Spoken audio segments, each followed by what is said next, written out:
વલસાડમાં ટ્રાફિક સમસ્યા દૂર કરવા પાલિકાની મોટી કાર્યવાહી। શહેરના મુખ્ય માર્ગો પરથી દબાણો દૂર કરવાની ઝુંબેશ શરૂ કરવામાં આવી।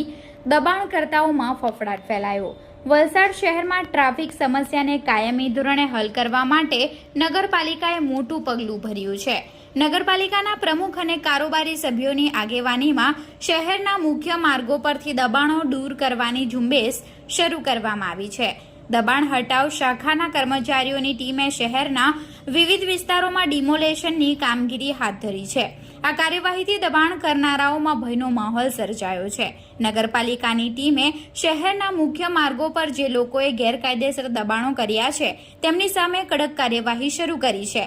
નગરપાલિકાની ટીમે ટ્રાફિકને નડતરરૂપ દબાણ દૂર કરવાની કાર્યવાહીનો પ્રારંભ કરતા વલસાડ શહેરના મુખ્ય માર્ગો પર ટ્રાફિકને નડતરરૂપ પાથરણા પાથરી વેપાર કરતા પાથરણા સંચાલકોમાં ફફડાટ ફેલાયો હતો।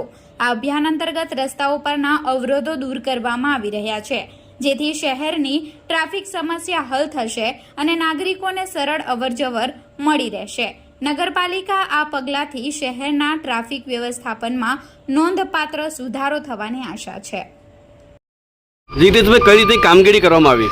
આજ રોજ વલસાડ નગરપાલિકા દ્વારા અમારા વલસાડ નગરપાલિકાની ટીમ અને અમારા પ્રમુખની માલતીબેન ટંડેલ, કારોબારી અધ્યક્ષ તેમજ સમગ્ર વલસાડ નગરપાલિકાની ટીમ મારફતે આજ રોજ જે રસ્તા ઉપર જે ગેરકાયદેસર દબાણ કરીને જે લારી ગલ્લા ચાલતા હતા, જેના લીધે ટ્રાફિકની સમસ્યા ખૂબ જ થઈ હતી અને જે અહીંયા જે ભોજન પીરસાતું હતું તે કોઈપણ ક્વોલિટી અને ક્વોલિટી વગરનું હતું, જેથી પ્રજાજનોને જે નુકસાન થઈ રહ્યું છે એના લીધે એ ખાવાથી એવી ફરિયાદો આવતા અમે આજરોજ વલસાડ નગરપાલિકા ટીમ દ્વારા એ ડિમોલેશન કરવામાં આવ્યું છે અને તમામ લારી ગલ્લા ઉઠાવી લેવામાં આવે છે અને એ બાબતે હવે નગરપાલિકા સતત રહેશે કે ફરીવાર આવા કોઈ લારી ગલ્લા અહીંયા લાગશે નહીં અને ટ્રાફિકને અડચણ થશે નહીં।